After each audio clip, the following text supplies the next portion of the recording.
Welcome to Los Santos, the city of celluloid, sin, and cellulite removal. From dead starlets in Vinewood, to the gangbangers in Davis and Strawberry, and terracels in Chumash, to the drunken tourists in Del Perro Pier. It's time to take a look inside this cesspit of destroyed dreams, drug-addled degenerates, and deluded desperados that make up this great city of lights. Hi. I'm decorated FIB agent Stephen Haines. The FIB, the police department, and the sheriff's office are fighting a war out here every day in a city where dreams too often become wet with tears. The Los Santos docks. This is where it all begins. The second largest port in the world, the great orifice of American capitalism. Stuff coming in, garbage going out. And hidden in over 2 million containers a day, God only knows where. The cartels pay off some low-level schlub, and suddenly you've got military-grade weapons, badly cut crystal meth, and grade A yayo from Mexico flooding our streets. And once it hits the hood, it's anarchy, with a side of murder hold to fries. Or maybe the Chinese are slipping some of our high-security weapons systems in with the recycling, and we're giving up our national security for nothing? Who knows? Who cares?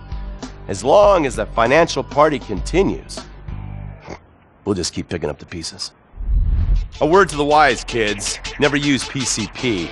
It makes you want to punch cops and run around naked, and not necessarily always in that order. Most of the time, this illicit cargo makes it straight to the gangs. But sometimes an ordinary Joe lets go and loses his shit after a pipe or two of pleasure dust.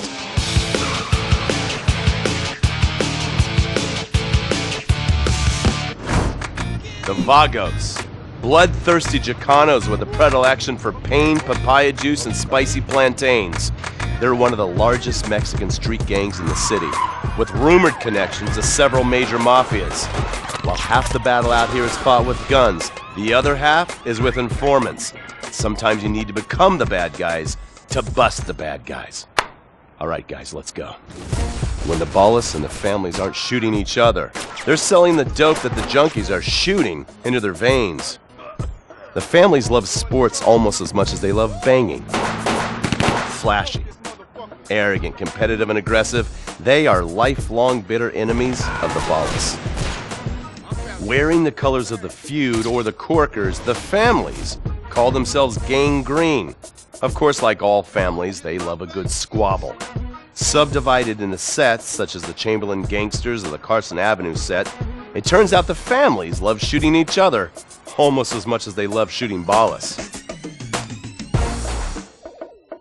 Now, the LSPD have had many run-ins with various family sets over the years. With the ballists, the FIB take a more community outreach approach.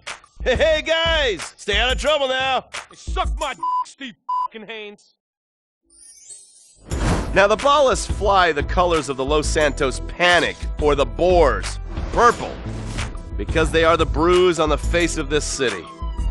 While some thugs obviously prefer 4 wheels, other desperados prefer 2. Leather, exhaust, and drugs. No, this isn't an exotic S&M party. These are one of the nation's toughest outlaw motorcycle gangs, the Lost. Rumors are they get a new tattoo for every person they stab. And it's definitely okay for your motorcycle mama to show her breast to your friends. The FIB has been tracking the Lost for years. We've jumped from coast to coast and have spent more time in the Midwest than a tornado spotter. When they're not running meth, they're smoking it. Or so I hear, a dangerous new drug on the streets called toilet cleaner. And believe me, your toilet will be cleaned after you've smoked some of it. Of course, Vinewood being Vinewood, it's not all about leathery dudes trying to show off on their motorbikes or roided up gangbangers stuck in some 90s time warp. This is the town that made mass murder into nostalgia. Of course, to become truly popular, your murder has to be both unsolved and gruesome. In a town full of alien spotters, adults dressed as zombies, and entertainers dressed as cartoon characters, it takes something particularly awful to really catch people's attention. The famous, unsolved murder of a Vinewood starlet is one such case.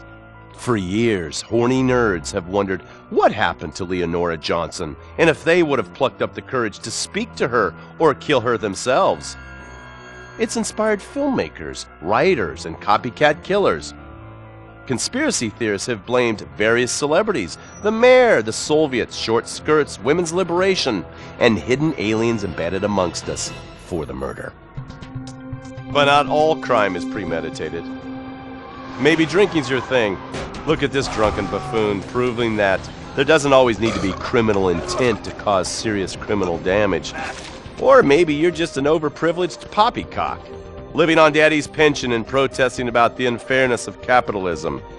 Maybe stock market manipulation is your bag, or loan sharking, double identity theft, assassination, or even worse, swinging. On our next episode, I, Stephen Haines, will show you the flashier side of crime in Los Santos, illegal street racing, cocaine, and vice. Yes, speed, snort, and sex. The alliterative threesome that helped hook America on the Underbelly of Paradise.